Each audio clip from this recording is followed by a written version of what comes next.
ভালোবাসাটা আসলে কি? ভালোবাসাটা হচ্ছে ছোট্ট একটা চারা গাছ। সেখানে প্রতিদিন পানি দিতে হয়, সার দিতে হয়। তবেই তো সেই গাছটা বড় হয়, তাই না?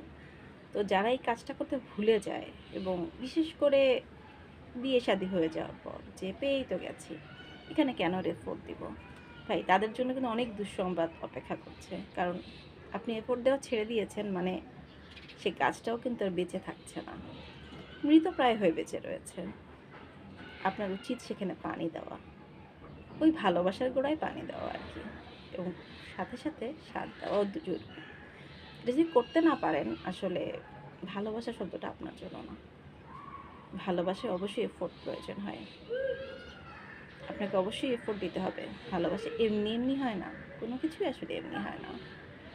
সবকিছুই ইনভেস্টমেন্ট। নিজেকে ইনভেস্ট করতে হবে এখানে।